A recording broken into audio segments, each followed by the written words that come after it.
4 बार loop चलेगा, 5वीं बार पे आप स्पेस पे आओगे। तो 4 आपने कंडीशन लगा रखी होगी जिसके अंदर आप स्मॉल लेटर्स काउंट कर रहे होगे, कैपिटल लेटर्स काउंट कर रहे होगे। इंक्रीमेंट कर लेना स्मॉल और कैप करके, ठीक जैसे किया था। अब जैसे ही स्पेस आए तो चेक करो कि जो टोटल लेटर्स हैं कितने ट्रेवर्स हो गए। टोटल लेटर 4 ट्रेवर्स हुए, तो आप चेक करो कि जो कैप की वैल्यू है वो अगर 4 ही आ रही है, मतलब तो चारों बार कैपिटल वर्ड कैपिटल लेटर ही निकला। अगर चारों बार कैपिटल था तो कैप की वैल्यू 4 हो गई होगी, और लेटर भी 4 ही ट्रेवर्स हुए हैं। तो अगर वो मैच होता है कि total letters equals to cap, तो होने का तो आप एक वर्ड काउंट करेंगे, फिर आप लिखना कैप वर्ड प्लस प्लस। मे भी ऐसा हो सकता है अभी गुड का एक ओ छोटा हो, ये ना तो कैपिटल रहा ना स्मॉल रहा, तो क्या होगा इस केस में? उन्होंने कहा इस केस में इस जी को तो कैपिटल वाली कंडीशन काउंट कर लेगी, इस ओ को स्मॉल वाली काउंट करेगी, इस ओ और डी को कैपिटल वाली काउंट करेगी। तो कैपिटल की वैल्यू कितनी हो जाएगी? 3, स्मॉल की हो जाएगी 1। तो क्या टोटल लेटर्स से ये मैच कर पाएगी 3 या 1 वैल्यू? नहीं। ना तो cap equal to total letter हो पाएगा, ना ही small equal to total letter हो पाएगा। तो इस केस में हमें काउंट ही नहीं करना। ये लॉजिक है, ठीक। दिमाग लगाते रहना, लगाते रहना, लगाते रहना मंडे तक। मंडे को मैं तुमसे पूछूंगा, हो जाए तो ठीक है, नहीं हो जाएगा तो फिर हम बता ही देंगे, है ना। ट्रिम आओ, मेथड ही तो बताने जा रहा था। स्ट्रिंग मेथड, कुछ मेथड्स होते हैं भाई जो फ्रीक्वेंटली यूज होते आते हैं स्ट्रिंग के अंदर, उनको हम ले लेते हैं। स्ट्रिंग मेथड्स करके क्लास बनाते हैं, या स्ट्रिंग हैंडलिंग मेथड बना सकते थे, कुछ भी तुम्हारा जो मन करे वो बना लो। बट एक बात तो पता होगा, कोई भी मेथड आ जाए स्ट्रिंग में कोई चेंज नहीं कर सकता, तो स्ट्रिंग तो इम्यूटेबल होती है जी। ठीक है, string str equals to hello geeks, how are you। एक स्ट्रिंग है जी, सही है, बढ़िया।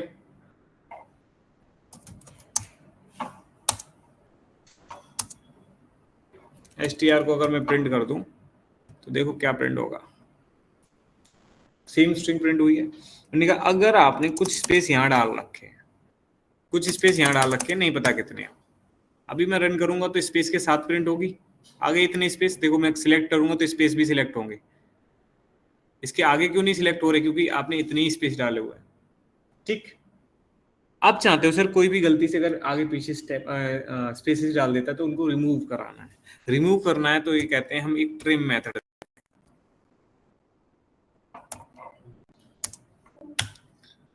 ट्रिम मेथड को कॉल करोगे तो ये क्या करेगा, आपकी स्ट्रिंग को उठाएगा, उसके आगे पीछे वाले सारे स्पेस रिमूव करके आपको पकड़ा देगा स्ट्रिंग। स्ट्रिंग ये रिटर्न करेगा। इस तो हम कहाँ पे रिटर्न करवा रहे हैं? प्रिंटलन के अंदर, तो सीधी प्रिंट हो जाएगी। प्रिंट करके देखें। हाँ सर, इस बार नहीं हो रहे प्रिंट, बट स्टार्टिंग में तो हो रहे थे। अगर मैं सिर्फ स्ट्रिंग को प्रिंट कर रहा था तो हो रहा था ना। स्ट्रिंग तो यही है, बट ट्रिम मेथड की वजह से ये यहाँ पे आ गई। अगर हम गए ट्रिम ने ट्रिम कर दी है तो स्ट्रिंग में चेंज हो गया होगा, स्पेस हट गए होंगे। स्ट्रिंग में कोई चेंज नहीं होगा, वो तो इम्यूटेबल है ना। ट्रिम मेथड क्या कर रहा है? ट्रिम करके एक नई स्ट्रिंग रिटर्न कर रहा है, वो स्ट्रिंग तुम प्रिंट कर रहे हो, बट एक्चुअली चेंज तो कभी होगा ही नहीं, क्योंकि स्ट्रिंग हमने सुना था इम्यूटेबल है, स्ट्रिंग वैसे ही रहेगी। ठीक है, ये बात तुम कल भी समझ चुके थे। और भी कुछ मेथड है, जैसे अब डॉट लेंथ एक मेथड अगर हम कहें तो ये क्या काम करता है सर? स्ट्रिंग की लेंथ बता देता है, ये कुछ लेंथ है आपकी। फिर नेगा एक मेथड होता है कैरेट। अगर कैरेट में 0 पास करोगे तो आपके 0 इंडेक्स पे जो भी होगा वो रिटर्न कर देगा, और आपको पता है 0 इंडेक्स पे हमारा स्पेस पड़ा है, तो ये स्पेस रिटर्न करेगा जो हमें दिखेगा नहीं। बट अगर सिलेक्ट करें तो देखो सिलेक्ट जरूर हो रहा है लास्ट में। हम हटा देंगे स्पेसेस, हम कहेंगे भैया आगे नहीं डालने स्पेस। तो अब एच आ रहा है, क्यों? क्योंकि एच है 0 इंडेक्स पे। मैं अगर यहाँ पे 3 लिख दूंगा तो थर्ड इंडेक्स पे कौन है? 0 1 2 3, एल प्रिंट हो जाएगा। ठीक है सर। और उसके बाद आई की जो वैल्यू है उस इंडेक्स को वो प्रिंट करता रहता है हमेशा। ठीक, वो इंटीजर वेरिएबल था ना आई, इसलिए। अब इनका एक मेथड होता है सबस्ट्रिंग। सबस्ट्रिंग इसमें आप बता सकते हो, क्या बता सकते हो कि कहां से कहां तक की सबस्ट्रिंग, एक बड़ी स्ट्रिंग से कोई छोटी स्ट्रिंग निकालनी है तो सबस्ट्रिंग मेथड वो निकाल सकता है। ये स्टार्टिंग से, चलो मैं इसको दे देता हूं 0 1 2 3 4 5 6 6 दिया।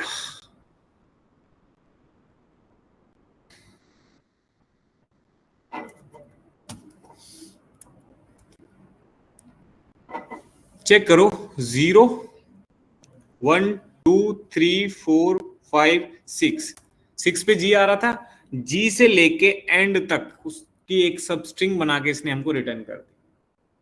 तो अगर बड़ी स्ट्रिंग में आपको चाहिए कि हम मुझे सर गीक्स से लेके लास्ट तक की पूरी स्ट्रिंग चाहिए, तो आप निकलवा सकते हो। उन्होंने कहा बट सर हमको कंप्लीट नहीं चाहिए, अगर मैं चाहता हूं यहां से लेके सिर्फ यहां तक की स्ट्रिंग चाहिए तो भी आप बता सकते हो। सब स्ट्रिंग नाम का एक ओवरलोडेड मेथड भी होता है जिसमें आप बता सकते हो कहां तक चाहिए। उन्होंने कहा 6 पे ये था, 7 8 9 10 11 12 13 14 15, हम यहाँ पे कॉमा लगा के 15 भी बता सकते हैं। फ्रॉम से टू या फ्रॉम टू 6 से 15 तक की एक सब स्ट्रिंग बना दो। तो अब देखो इस बार क्या दे रहा है। ठीक, अच्छा जी। अब अगर बात करें क्या,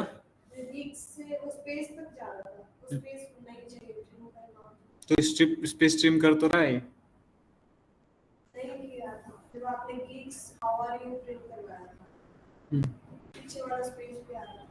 तो ये जो मेथड है वो ट्रिम करने का काम नहीं करता। मेथड के अंदर मेथड लगा सकते हैं, क्यों लगा, लगेगा ही नहीं। कभी होता है क्या मेथड के अंदर मेथड लिखते हैं, ऐसा तो कुछ नहीं। इसको कहीं स्टोर करा के बिल्कुल कर सकते हैं। स्ट्रिंग में चेंज करना है तो नया ऑब्जेक्ट बना लो, करते रहो, कितने भी चेंज करो, सेम ऑब्जेक्ट में भी हो जाएगा, नया ऑब्जेक्ट बनेगा। लेकिन ये तो हमने कल सीख ही लिया था। उसके बाद कुछ और मेथड हैं, जैसे कि हो गया कॉनकैट, एक मेथड था। इसमें आप कह रहे हो मैं कॉनकैट करना चाहता हूं ड्यूकैट, किसमें, एसटीआर में। और एसटीआर में क्या है, hello geeks how are you और कुछ स्पेसेस, उसके बाद कॉनकैट क्या हो जाएगा, ड्यूकैट। ठीक, और भी कुछ मेथड होते हैं यार। इक्वल से एक मेथड होता है, इक्वल से एक मेथड होता है जो क्या करता है, कंपैरिजन करवा सकता है। हम क्या करेंगे, यही पूरी स्ट्रिंग एज इट इज डाल देंगे, या एक काम करो दूसरा वेरिएबल बना लो str2, उसके अंदर भी सेम स्ट्रिंग ही है। अगर मैं यहाँ पे str2 लिख दूं, बोलूंगा str1 इक्वल से str2 के, तो ये कहेगा भैया हाँ जी है। तो अगर मैं इसके स्पेस भी कम कर दूं ना, एक भी कम करता है या एक से ज्यादा कर दूं, तो ये फॉल्स दे देगा क्योंकि सेम नहीं है। इक्वल्स क्या करता है, कंटेंट कंपेयर करता है। क्या करता है, कंटेंट कंपैरिजन करता है। अच्छा ऐसा है। तो अगर मैं यहाँ पे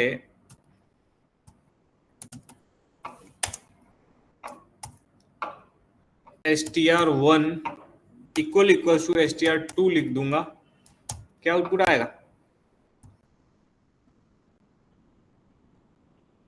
ये भी तो इक्वली तो ऑपरेटर है, क्या करता था, दोनों अपेंड की वैल्यू कंपेयर किया करता था। अगर str स्ट्रिंग के केस में करेंगे तब क्या करेगा, नहीं वैल्यू कंपेयर, ट्रू देगा। क्यों,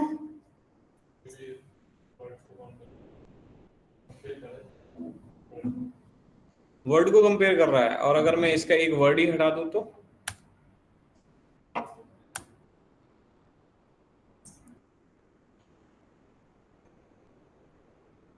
क्या देगा, फॉल्स देगा। ओके रन करते हैं, दे रहा है। और अगर मैं सेम स्ट्रिंग दे देता तो उन्होंने कहा मतलब आप क्या कह रहे हो सर? उन्होंने कहा बस सेम स्ट्रिंग दे दूंगा तो ये क्या रिटर्न करेगा? ये भी ट्रू दे देगा। क्या ये भी ट्रू दे देगा?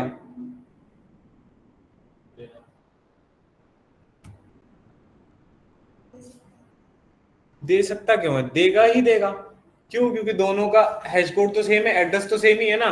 बाय यूजिंग इक्वल अगर हम कुछ डाल रहे हैं तो हमें पता है कांस्टेंट पूल में जाकर स्टोर होगा, दोनों का एड्रेस सेम है। और डबल इक्वल जो है ना वो रेफरेंस कंपेयर करता है एड्रेसेस।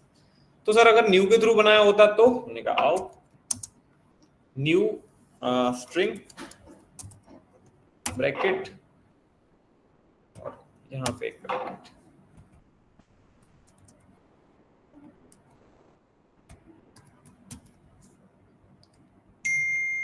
अभी भी तो सेम स्ट्रिंग है, ये भी सेम स्ट्रिंग है, ये भी सेम स्ट्रिंग है। इसने ट्रू दिया, इसने भी ट्रू दिया। अब अगर मैं रन करूं तो ये फॉल्स दे देगा नीचे वाला। क्या हो रहा है? उन्होंने कहा न्यू के थ्रू आपने str2 बनाए सर, दोनों का मेमोरी एड्रेस अलग अलग होगा, इसलिए ये बंदा फॉल्स दे रहा है। ये कह रहा है सेम एड्रेस नहीं है सर, str1 का अलग एड्रेस है, str2 का अलग एड्रेस है। क्यों? क्योंकि न्यू के थ्रू तो डुप्लीकेट ऑब्जेक्ट भी बनते हैं। तब क्यों आ रहा था? क्योंकि तब तो सर हमें पता है वो कांस्टेंट पूल में जाके स्टोर कर रहा था, सेम स्ट्रिंग थी इसलिए एक ही बार स्टोर हुआ था, सेम एड्रेस दोनों को मिल गया था। समझ पा रहे हो? तो डबल इक्वल ऑपरेटर क्या करता है सर? कंटेंट कंपैरिजन का, सॉरी रेफरेंस कंपैरिजन का काम करता है। इक्वल्स मेथड क्या करता है? कंटेंट कंपेयर करता है। तो यहाँ पे मैं लिख देता हूँ सर। हाँ बोलो। सर एक बार ये एड्रेस थोड़ा मतलब प्रैक्टिकली प्रिंट करा के बता दीजिए कि अलग अलग है या इक्वल है। सर हम एच कोड से प्रिंट कराते हैं तो सेम आता है दोनों का। 1 मिनट अभी करते हैं। फ्रेंड्स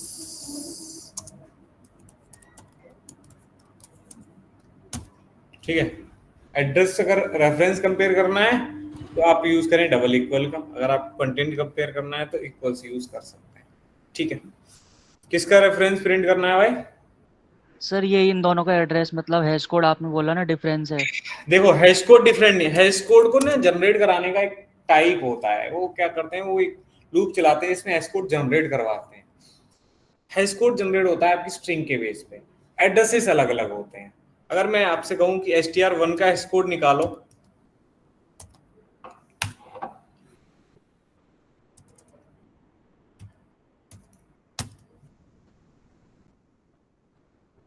सेम आया। क्यों आया? क्योंकि ये जो हैश कोड बंदा है ना, ये हैश कोड निकालने के लिए एक लॉजिक चलाता है लूप के अंदर। सबसे पहले तो हैश कोड ये रहा, हैश कोड के लिए मैंने एक कोड लिखा था, एक बार हैश कोड मेथड बनाया था, किसके अंदर बनाया था एक मिनट देखते हैं।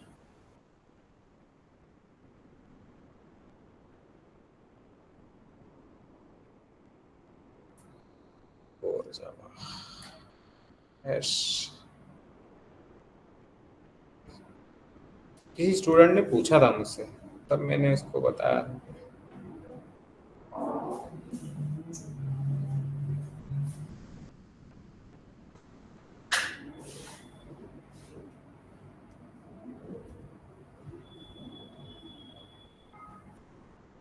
ये वो वाला प्रोग्राम है जिसमें स्पेस आगे पीछे भी हो।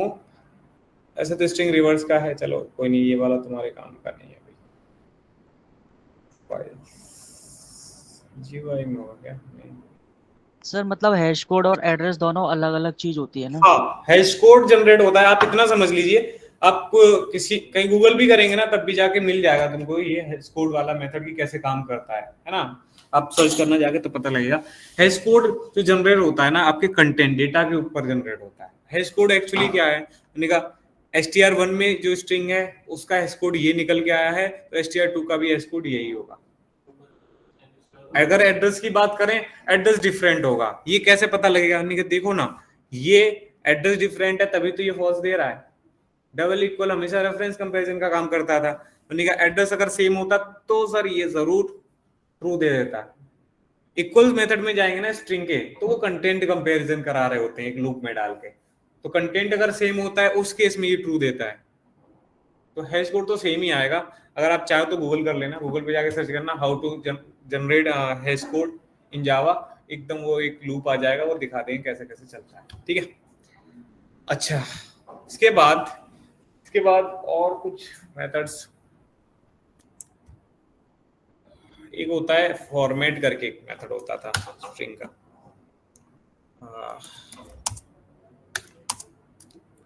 String dot format.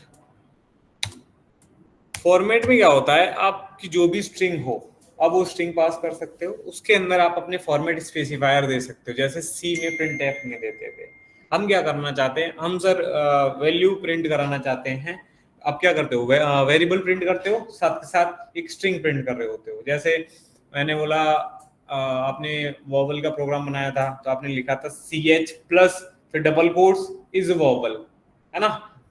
ऐसे ही मैं आपसे कहूँ उस स्ट्रिंग के अंदर 5 वेरिएबल प्रिंट करने अलग अलग लोकेशन पे, तो सर कंफ्यूजन हो जाती है क्योंकि बार बार प्लस लगाना पड़ता है। उन्होंने कहा अगर नहीं भी लगाना चाहते हो ना प्लस प्लस, तो आप उनकी जगह जहां जहां आप वैल्यू प्रिंट करना चाहते हो वहां वहां फॉर्मेट स्पेसिफायर बता दो। सर क्या कह रहे हो आप, उन्होंने कहा आप कहना चाहते हो दिस इज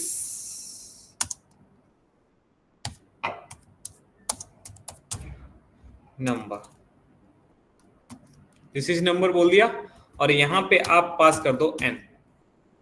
सर और n कौन है जी, निका n एक इंटीजर वेरिएबल होगा जिसकी कुछ वैल्यू रही होगी। ठीक है, अरे क्या हो गया,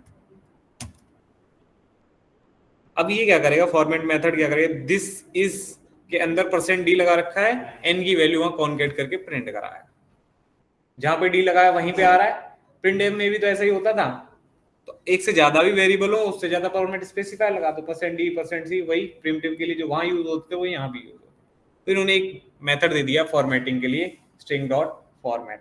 स्टैटिक मेथड है इसलिए स्ट्रिंग क्लास से कॉल हो रहा है, सही है। अच्छा इसके बाद भाई वैसे तो बहुत सारे मेथड्स हैं सर, कैसे पता चलेंगे बहुत सारे मेथड, तो देखो कमांड प्रॉम्प्ट पे जाना। सर सब पढ़ने हैं क्या हमको, उनका पढ़ने नहीं है, बट अगर आपको पता करना है टोटल कितने मेथड है तो आप यहाँ पे प्रिंट करा सकते हो। जावा रिफ्लेक्शन की कमांड होती है, रिफ्लेक्शन एपीआई की कमांड है क्या कि आप लिखो जावा पी और अपनी उस क्लास का फुली क्वालिफाइड नेम लिख दो जिसके भी आपको पूरे के पूरे मेथड वगैरह सब प्रिंट करना है। तो आप यहाँ पे लिख दो जावा डॉट लैंग, हमें पता है लैंग पैकेज के अंदर थी स्ट्रिंग क्लास डॉट स्ट्रिंग, इतना लिख दिया, एंटर करोगे तो देखोगे आपकी सारी की सारी क्लासेस प्रिंट हो रही होंगी। अरे यार अभी एंटर, अच्छा ले तो रहा है। तो ये हैं वो सारे मेथड्स जो आपके स्ट्रिंग क्लास के अंदर प्रेजेंट है। सर ऐसे बहुत सारे मेथड दिख रहे हैं, हाँ सबको याद करना है नहीं, जो फ्रिक्वेंटली यूज होते हैं उनको याद करना है, बाकी जैसे जैसे यूज केस आएंगे वैसे वैसे तुम याद करते रहना। बस क्या करना होगा, कुछ नहीं सर, लेंथ क्या करता है पता करना है तो मैं इस पे जाके करूं तो ये खुद ही बता देगा। क्या बोल रहा है, returns the length of this string, the length is equal to the number of Unicode units in this string. किसके इक्वल होती है लेंथ, जितने यूनिकोड जितने कैरेक्टर्स होते हैं उसके इक्वल होती है। सर ट्रिम क्या करता है या कैरेट क्या करता है पता करना है तो इसके डॉक्यूमेंटेशन में जाएंगे। सर यहाँ पे समझ में नहीं आ रहा तो क्या करो, इस पे क्लिक कर दो, कंट्रोल दबाओ, क्लिक कर दो, ओपन हो जाएगा। इसके ऊपर जस्ट ऊपर देखोगे ना पूरा लिखा होता है मेथड के बारे में, तो मेथड क्या करता है सब वहां लिखा है, नहीं तो आप जाके सिर्फ अपना पॉइंटर ऐसे छोड़ दो, कुछ नहीं करना, ये यहीं पे दिखाने लग जाएगा।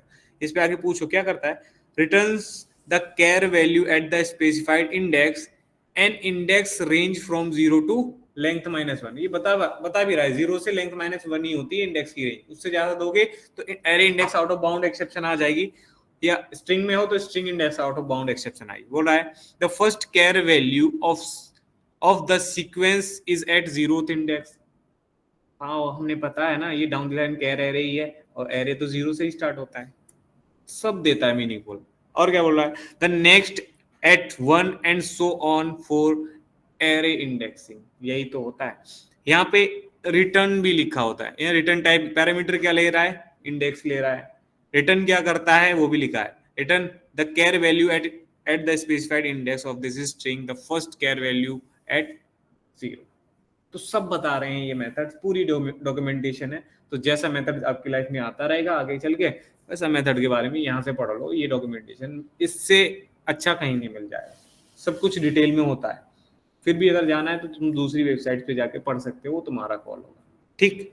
इसके बाद अगर हम देखें यहाँ पे आके, मैंने तुम्हें मेन चीज बता दी है किसी भी मेथड में। सर कैसे स्ट्रिंग क्लास के? नहीं, अब जितनी भी क्लासेस आएंगी, जितनी भी क्लासेस आए, एक्सेप्शन हैंडलिंग आ जाए, मल्टी थ्रेडिंग आए, कुछ भी आए, उनके अंदर मेथड यूज हो रहे होंगे। फ्रेमवर्क्स आएंगे, उनके अंदर भी मेथड यूज होंगे। वो मेथड क्या करते हैं, कैसे करते हैं, अगर ये पता करना है ऐसे ही पता कर लेंगे। सब एक सबका काम एक ही तरह से चलता है इक्लिप्स के, ठीक। उसके बाद भाई आती है स्ट्रिंग बफर। स्ट्रिंग बफर भी एक क्लास ही है सर, बस इसके बारे में उनका ज्यादा नहीं लिखना। ये भी स्ट्रिंग के जैसी एकदम क्लास है, बस ये इम्यूटेबल ना होके म्यूटेबल है। मतलब वहां पे आप कोई चेंज नहीं कर सकते थे सेम ऑब्जेक्ट में, यहाँ चेंज कर लोगे। बाकी सर सारी प्रॉपर्टी सेम रहेंगी। मेथड इसके अलग है। इनका लेंथ निकालनी तो लेंथ मेथड सेम काम करेगा, बट वहां कॉन्केट होता था तो यहाँ पे अपेंड होता है, ठीक। रिवर्स डिलीट कह रहा है, डिलीट, इंसर्ट, कैपेसिटी पता करनी कितनी कैपेसिटी है, वो रिप्लेस करना है किसी एलिमेंट को तो रिप्लेस कर सकते हैं। सर ये वाले मेथड्स वहां भी काम करते हैं, अलग अलग नाम से दिए गए हैं, बट आपको पता होगा सेम स्ट्रिंग में एक भी बंदा चेंज नहीं कर पा रहा। यहाँ कर देंगे, बिल्कुल कर देंगे, करके देखें, आओ। तो उन्होंने कहा अगर आपको चाहिए म्यूटेबल ऑब्जेक्ट, मतलब ऐसी स्ट्रिंग चाहिए जिसमें आप चेंज कर सको, तो वो स्ट्रिंग तो हमारी स्ट्रिंग बफर क्लास से ही मिल सकती है। तो आओ हम अपने पैकेज में चलते हैं 11 to 12 और यहाँ पे बनाते हैं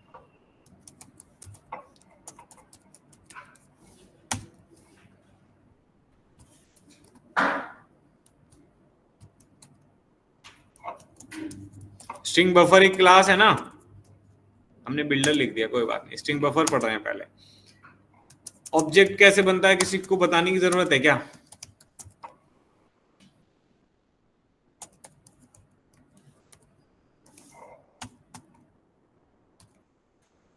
अच्छा जी,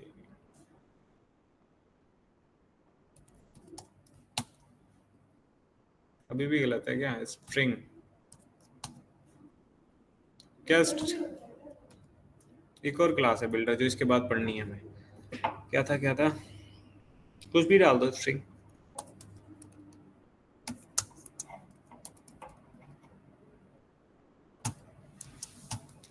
ऐसी एक स्ट्रिंग डाल दी इसके अंदर, ठीक है। हमें पता था सेम ऑब्जेक्ट में वहां कभी चेंज हुआ नहीं, बट हम यहां करना चाहते हैं कुछ अपेंड एसबी में। क्या? हाउ आर, फिर से मैं एसबी में ही कुछ अपेंड करना चाहता हूं। यू कर सकते हैं, एक स्पेस डाल देते हैं और मैं एसबी को प्रिंट करूंगा। अगर स्ट्रिंग ये इम्यूटेबल होगी, एसबी भी, स्ट्रिंग बफर भी अगर आपकी इम्यूटेबल रही होगी तो इसमें कुछ चेंज नहीं हुआ होगा। कितना भी अपेंड कॉल कर लो, वहां कितना भी कॉन्केट कॉल करते थे, क्या चेंज हुआ था? कभी नहीं। और यहाँ अगर हम चलाएंगे तो आप देख रहे होगे सेम स्ट्रिंग में ही चेंज हो पा रहा है, हो रहा है। स्ट्रिंग के केस में ऐसा हुआ था क्या? अगर हम बात करें स्ट्रिंग का, मैं एस बना लूं और यहाँ पे बोलूं एस डॉट कॉन्केट,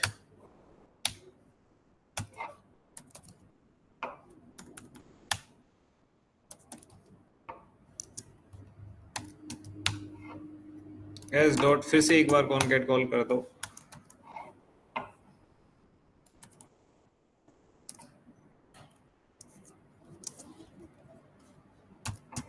ठीक है। और फिर मैं इसके बाद आगे एस को प्रिंट करा दूं या इससे पहले भी प्रिंट कराऊं, देखेंगे एस में क्या प्रिंट हो रहा है।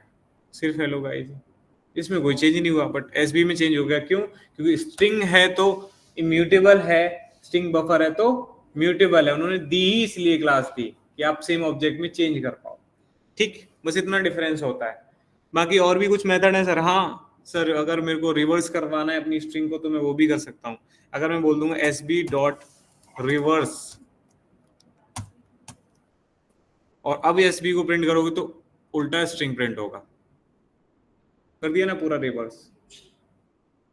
रिप्लेस भी है, वो सारे मेथड यहाँ पे मेंशन है, इन सबको कॉल करा के देख लेंगे। ठीक, फोटो ले लो भाई इसका।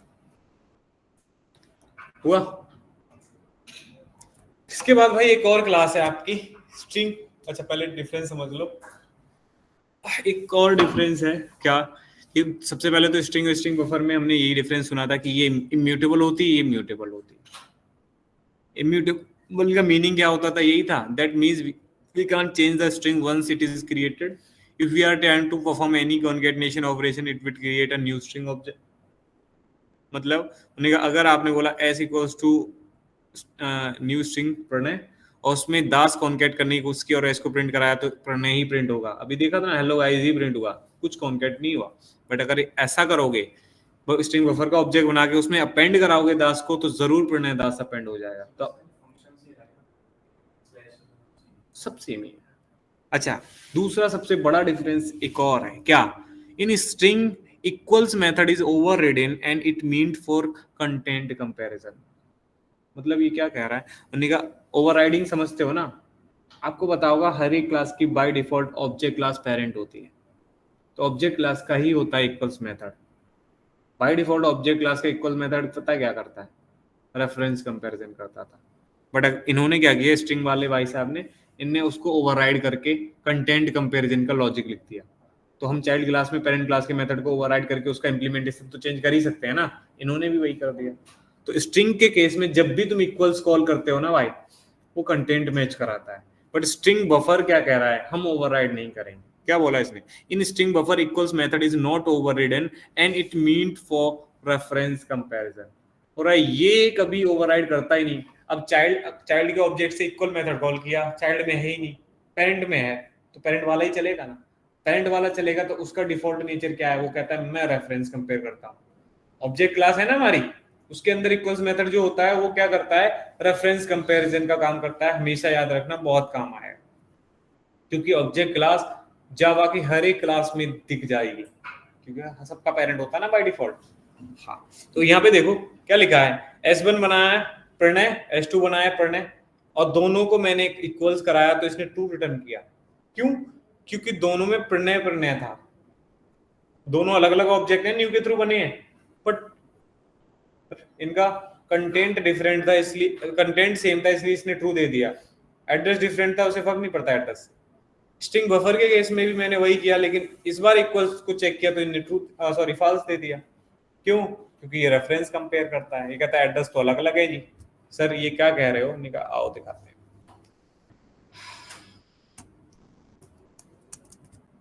सबसे पहले तो हम तुमको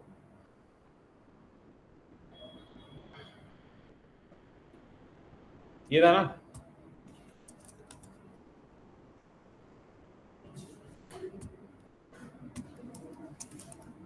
ये भी था,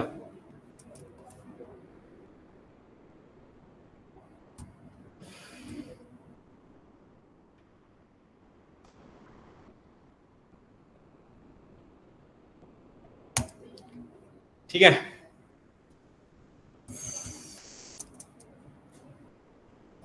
इन्होंने कहा सेम स्ट्रिंग के साथ मैंने दो ऑब्जेक्ट बनाए स्ट्रिंग बफर के और दो बना दिए स्ट्रिंग के। सेम स्ट्रिंग है दोनों में, स्पेस के साथ ही। अब मैं बोल रहा हूं SB1 है ना, डॉट इक्वल्स को कॉल करेंगे SB2 के लिए, S1 डॉट करेंगे, चलो S2 के लिए, सही है।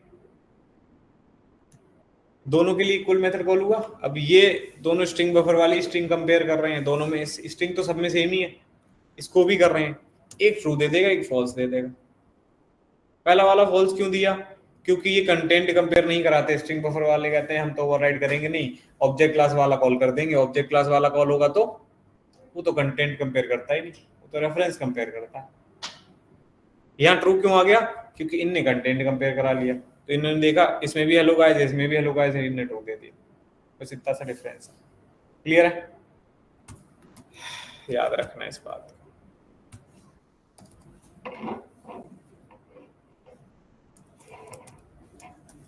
वहां पे लिखा है, छोड़ो मैं क्यों नहीं दूंगा, ये लिखा है ना। उसके बाद भाई स्ट्रिंग बिल्डर आया।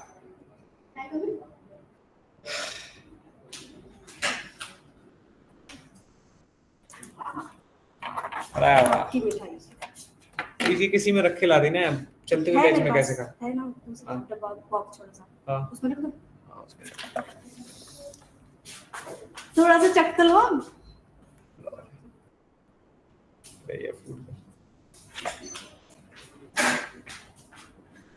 हाँ भाई, मेरा प्लेसमेंट हुआ है लड़की का, मिठाई खिला दिया।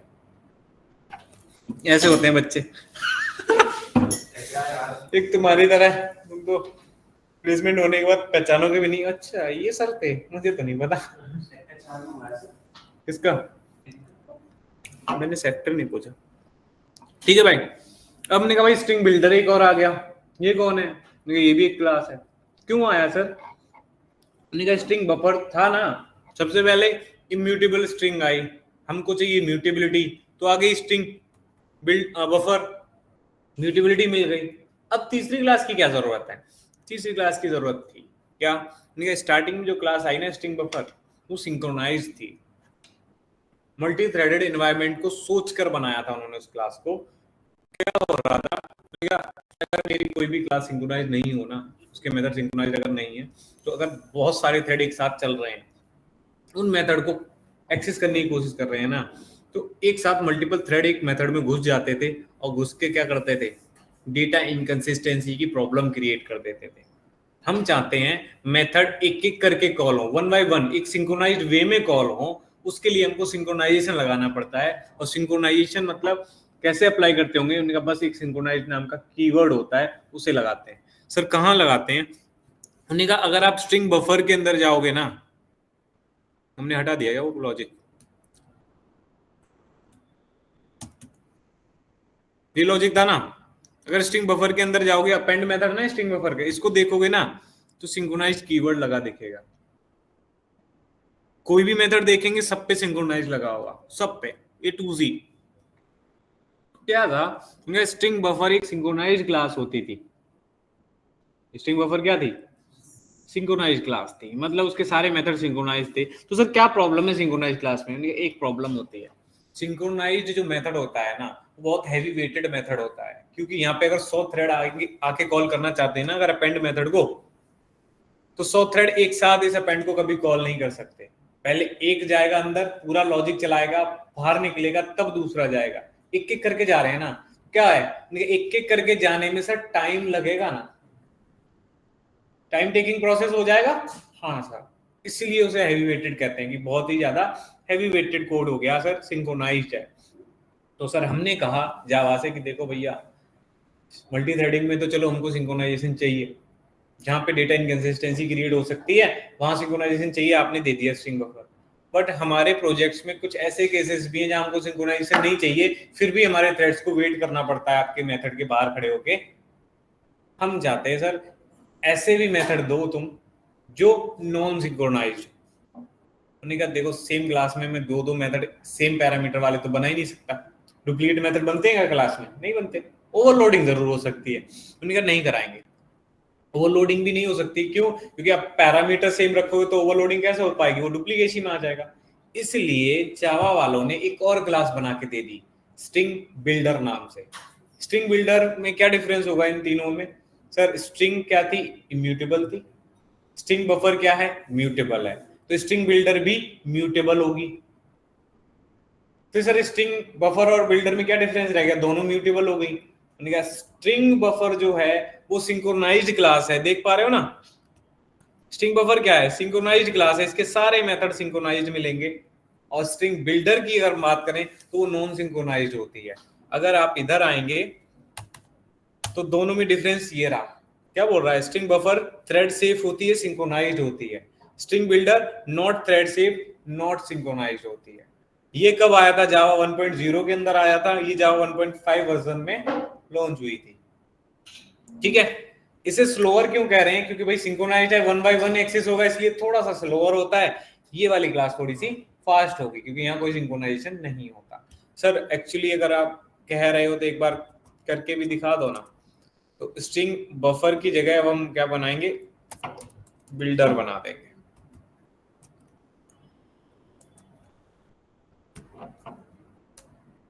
SBL नाम का ऑब्जेक्ट बनाया, सही है।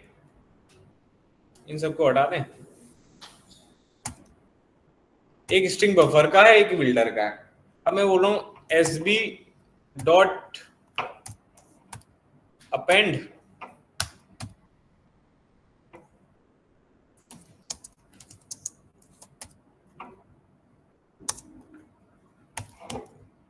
ये स्ट्रिंग बफर के लिए अपेंड कॉल कर दिया, और ये हम स्ट्रिंग बिल्डर के लिए भी कॉल करेंगे। जो मेथड स्ट्रिंग बफर में होते हैं ना, सारे मेथड स्ट्रिंग बिल्डर में भी होते हैं सेम।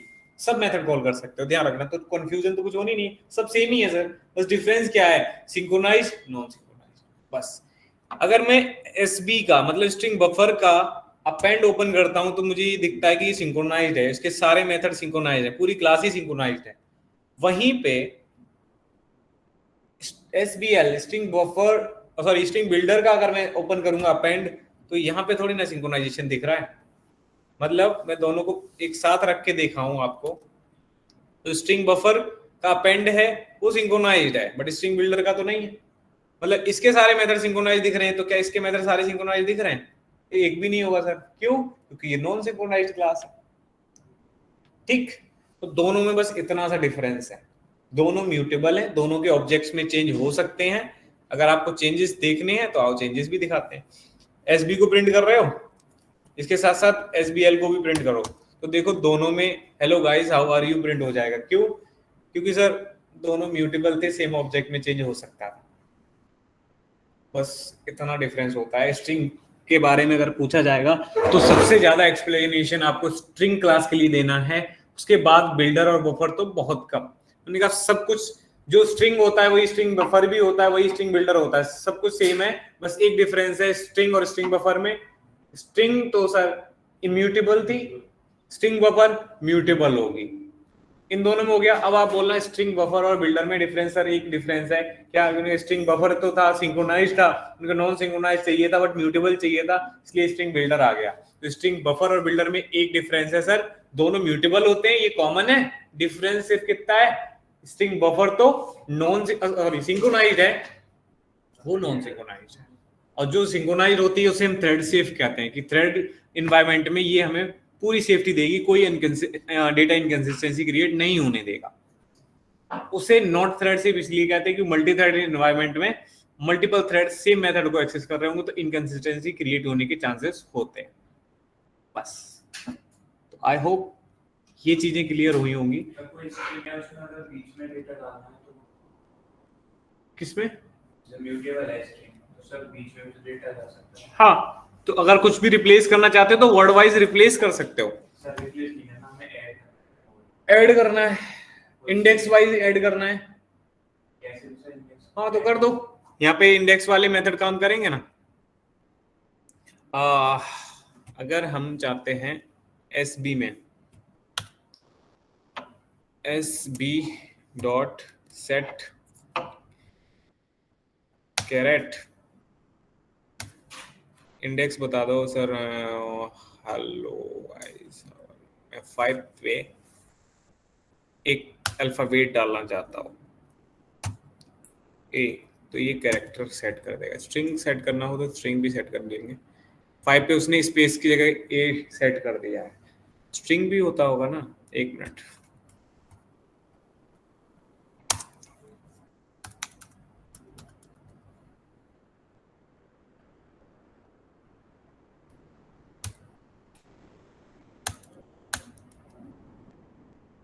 अपेंड कैरेक्टर इंडेक्स के लिए अपेंड होगा।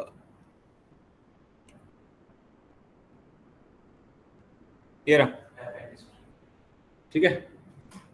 ओवरलोडेड मेथड है अपेंड नाम का ही, जिसमें आप कैरेक्टर सीक्वेंस अपना बता देना और स्टार्ट और एंड इंडेक्स बता देगा। इसके ऊपर वाला भी ऑफसेट वाला ये पूरा का पूरा स्ट्रिंग कर देगा। इससे ऊपर है ये स्ट्रिंग बफर। अभी स्ट्रिंग ये क्या है, एसबी क्या स्ट्रिंग बिल्डर है। स्ट्रिंग बिल्डर में अगर स्ट्रिंग बफर का ऑब्जेक्ट भी अपेंड करना चाहते हो तो वो भी कर देगा। बस इनसे पूछते रहो ये क्या करेंगे, सब बताते हैं, बहुत मेथड है। ठीक है जी, ठीक है। तो इसके बाद भाई हमारा स्ट्रिंग खत्म हो जाता है और स्ट्रिंग